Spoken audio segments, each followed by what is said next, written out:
Stepping up to take the lead when you're not officially the boss can feel really tricky. It can feel like you're out of your depth and that you have no control over the situation. And this happens quite often when you are trying to take the lead on a new project or you're trying to get things to move along, but you're not officially the boss. So how do you actually get people to commit, to follow through, to get things done when you're not officially their boss? That is what I want to cover in today's episode, because this is something that happens more often than not, and there is a little bit of a knack to it, but it doesn't have to hold you back. Hey, I'm Tash Peterson, Certified People Leadership Coach, helping you to become a leader that people actually want to follow.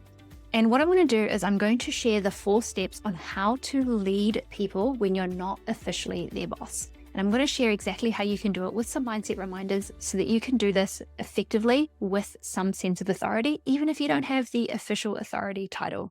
So you might be wondering, why are you talking about this? This is something that actually came up in a recent Instagram Q&A that I did. Someone asked, how do I lead people when I don't have authority and I'm not officially their boss? And you'll be surprised at how common this actually is. Even in lots of corporate environments where there is hierarchy, where there's team structures and team plans, this actually happens quite a lot, because when you need to deliver projects or when you need to work cross-functionally across teams, getting people to follow through with expectations, get things done, deliver things, is actually something that you need to do quite a lot when you don't have the official authority or title of being their boss to try and get it done. I answered this on the Q&A and I thought, you know what, this would be a really good podcast episode to dive into what I would recommend and how to do this, because even if you are not officially a manager right now, there are so many different ways that you can take the lead to help move things forward. Whether you are in a community group, whether you're a sports coach, whether you are wanting to be recognized as a leader before you actually are one, here are some things that you can do. But first, what I wanted to do is just recap and explain what leadership really is. So management is absolutely getting things done, helping people to move forward, get things done, direct it, all of that. Where leadership, we want to lean into using a coaching approach more often to build ownership and accountability for people to deliver and move things forward without us having to actively direct it. And we can actually use that approach more often than not when we're not technically have the authority or the job title. So leadership really is about bringing the best out of other people. So bringing the best out of their strengths, their growth, their ambitions, their aspirations, really helping people to be their best through their work and personally as well. And it's also about creating an environment where people can be their best and can do their best work. A lot of that is about coaching and developing rather than actively directing and managing people, but they both are necessary to obviously move things forward and drive results. And the other aspect of leadership that's really key is doing tough things to get the right results. So doing the things that are uncomfortable, that maybe we don't want to do, but we know are going to drive the right results, like having difficult conversations, giving constructive feedback, setting clear expectations. All of those things are necessary to get us the results that we want.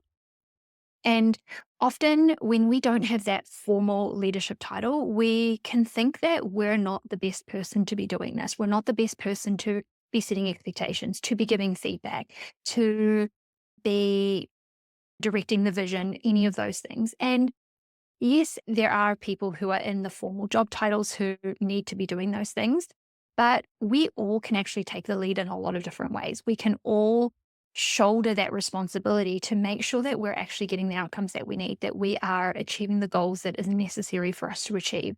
That is everybody's responsibility. And if we only leave it to people who have the quote unquote authority or who have the right job title, we are often missing a lot of opportunities to be able to get better results, to be able to drive better performance.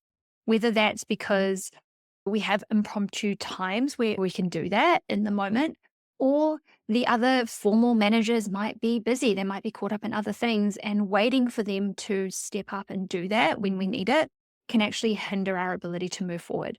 And I wanted to share how you can do this in any context. The 4 steps that I'm going to share with you, you can use anywhere, in any situation.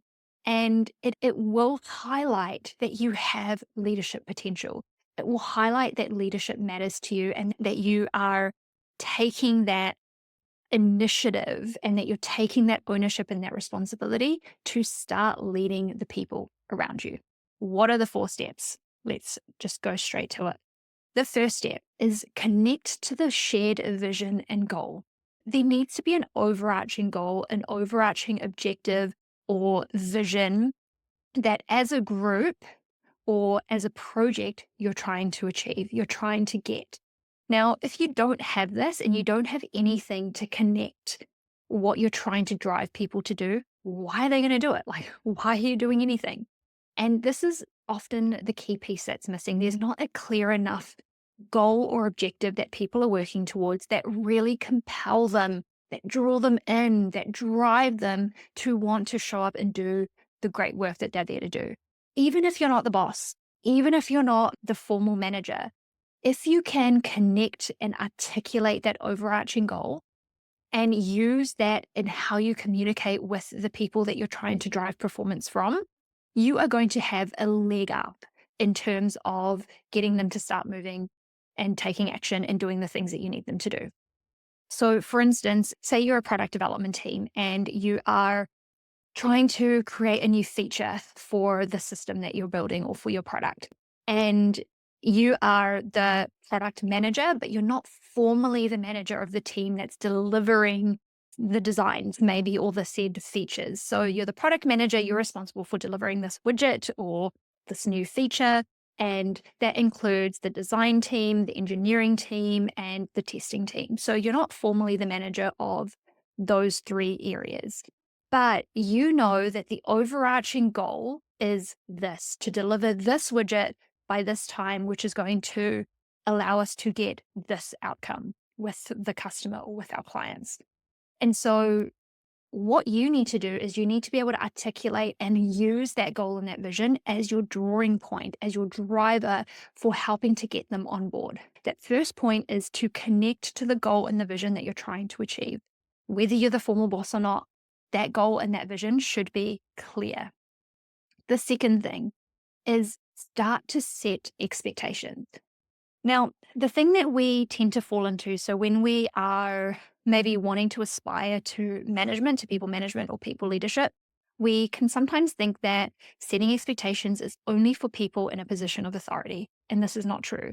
We need to be setting expectations in every dynamic that we're working with. So even if you're just working peer to peer within the same team, maybe you're working on delivering the same outcome or working on the same project, you need to both be working on setting expectations and following through on those expectations. And expectations is essentially, what is it that we're trying to do? What is the timeline that we're working towards? And what does done look like? And what is our commitment to following through?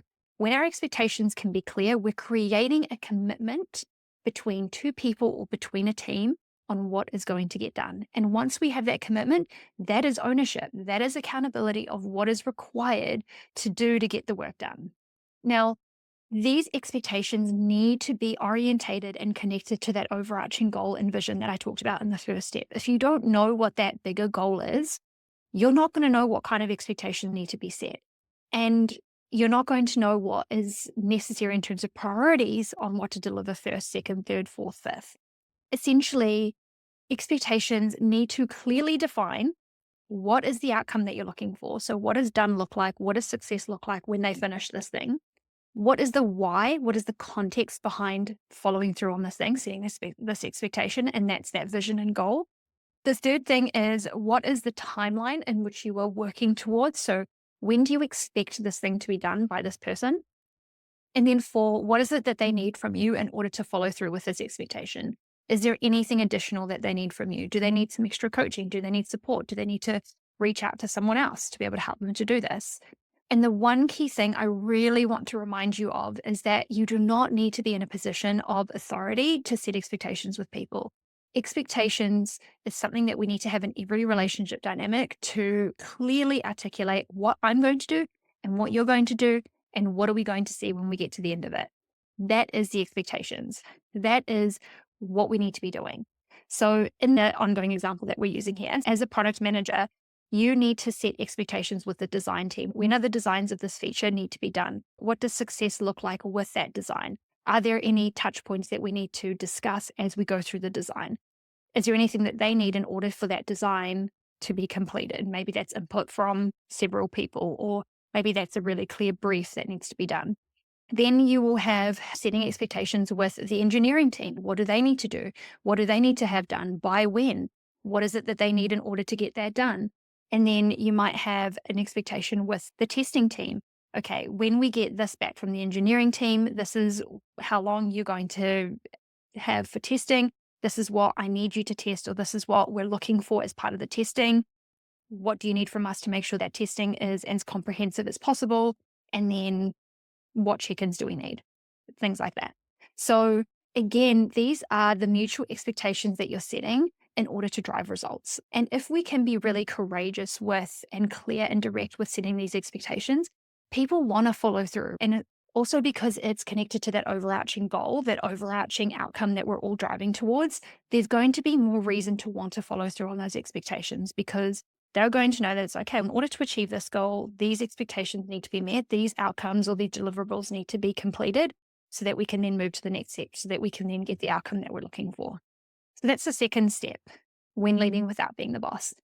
Be brave and practice setting expectations, because that is going to make sure that things move forward as they need to.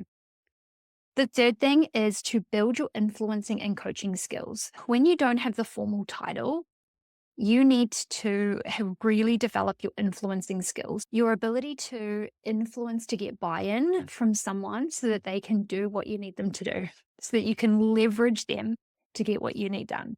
So influencing is really about, how can I articulate the benefits and the impacts for them to be able to achieve this goal?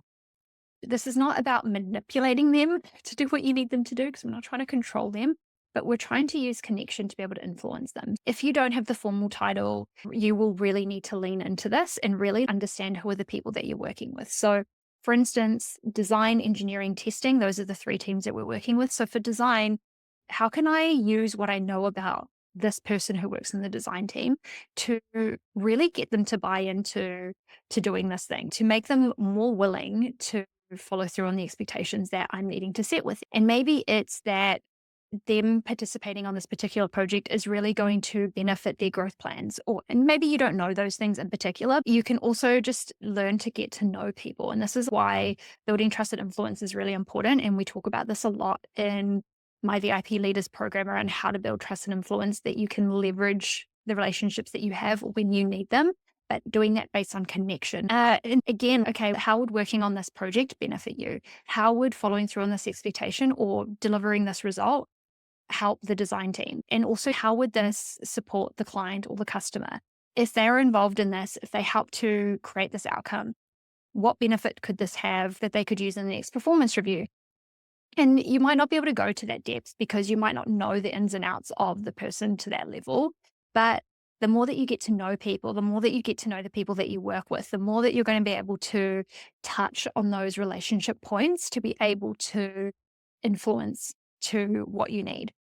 And then you can also use coaching skills here as well. So instead of feeling like you need to direct, what questions can you ask to help get them on board? It might be some of those questions I asked before, like, how would it benefit you to work on this project? Or how would it look to give your best work to this project? What would you need in order to do your best design? Or what would you need in order to do a really design for this that we can move forward to the next stage? So using those coaching questions to get them invested in the work. And again, coming back to that overarching goal and that vision. Coaching is really a tactic to help them build accountability and ownership so that they feel like they're really driving the work, even though you're pulling them along to do the work as well. And this is how we can play with influencing and coaching, especially when we don't have that formal title. And I think that this is actually a more empowering skill set to work on and use, because when we rely only on titles, we can start to become a bit more directive in the way that we interact with other people versus using those leading skills, that influencing, that coaching skills to help bring people on the journey in their participation with what you're doing. So that's the third one, influencing and coaching. And then the fourth piece here, the critical piece, is feedback. As you go through working with people in different team dynamics. Again, like if we're looking at design, engineering, and testing, feedback is a really key part of that. To make feedback easier to give, you need to have set really clear expectations. Because if you have really clear expectations, you are going to know how to tie your feedback back to those expectations. You'll be able to pinpoint the aspects of the work that they've done that needs to change, that maybe needs to be better, maybe needs to be pulled back. But that is always going to be easier when you have those clear expectations set at the beginning, right? And then when you look at giving feedback, you can use those expectations to guide that feedback process. Now, again, a lot of people think that feedback should only be given from manager to team member. And so we hide behind, well, I'm not their boss, so I shouldn't give them feedback. When actually, everybody needs to be giving everyone feedback. We need to be building cultures in our workplaces and in our teams where everyone has the ability to give each other feedback. Because if everyone has the opportunity and uses the opportunity to give feedback, we actually create more opportunities for people to develop their work, for people to grow, for people to do better in what they're delivering, because everyone has the sense of wanting to see people grow.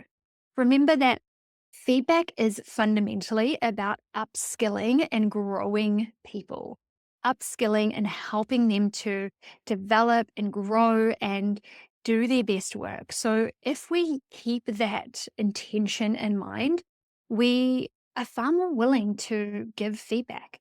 And again, you do not need to be the boss to do this. I would recommend that feedback is given in any relationship dynamic, whether you're peer to peer, whether you're across teams, whether you're just even with your friend group, with your intimate relationships, making feedback active and normal part of those conversations so that people have the ability to learn what's going really well and also learn about what they could do differently to get better outcomes.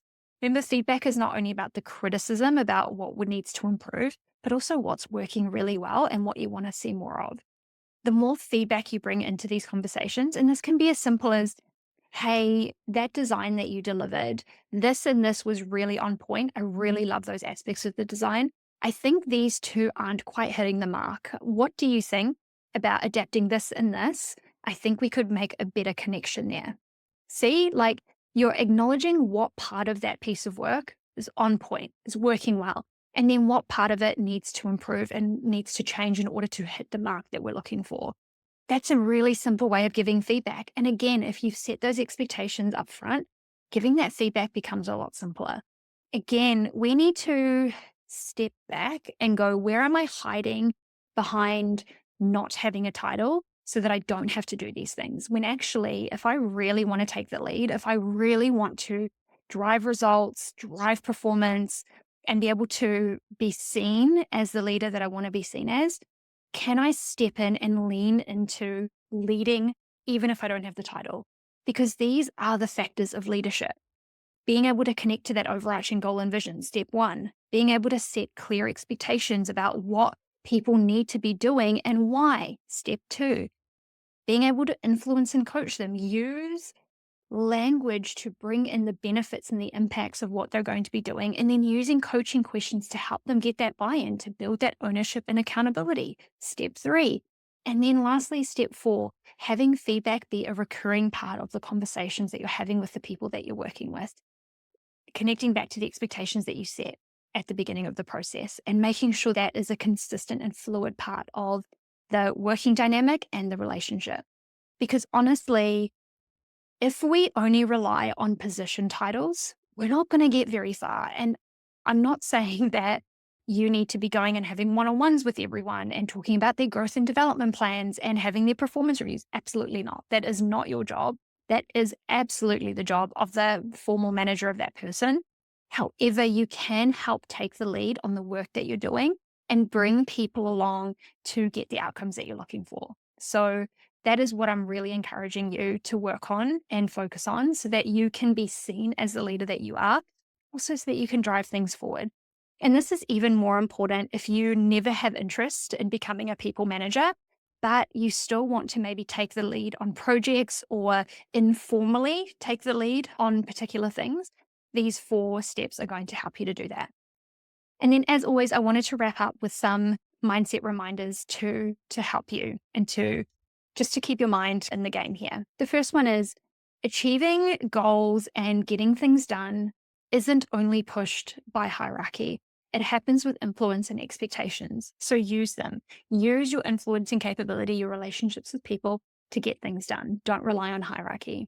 The second one, working with people will get a lot more out of them than relying on telling them. So if you can work alongside them, using that influencing, that coaching, using that connected vision and goals, is going to get so much more out of these people than just trying to tell them what to do and when to do it. And then lastly, when you articulate what's in it for people, they are always going to be more willing to step in and do what's needed. And this is the influencing tact. If you have the ability to share how this benefits them, how this is going to impact them and make things easier for them or reduce a challenge that they're currently experiencing, they're going to be far more willing to step in and do it and get it done. So those are the 4 steps. Connect to the vision and goal, set expectations, influence and coach people, and give feedback. Make that a normal part of your conversations and your everyday culture. We are opening the doors for VIP leaders very soon. It's my leadership development program that helps you to create a solid leadership identity, build trusted influencing and coaching skills, and also leveling up your emotional intelligence and success planning skills as well, so that you can work on what actually matters. So if that is what you are looking for to develop your leadership skills, whether you are a new or emerging manager or a small business owner or even a business owner altogether that wants to just develop people better, this program is for you. Enrollments will be opening soon, so keep an eye out. You can also join the waitlist down in the show notes. Go to the link and it'll be there for you as well. Hey, that's all from me today. Thank you so much for listening to Lead With Less. It means the world to me if you could take a moment to leave a rating and a review on Apple or just rate with 5 stars on Spotify. It means a lot to the growth and the expansion of the podcast. And if you know any other people leaders who could do with a dose of inspiration to level up their leadership skills, then please forward on this podcast to them. I would really appreciate it. And as always, if you have any feedback or have any thoughts, please message me on LinkedIn, Instagram, or email. I'd love to hear from you.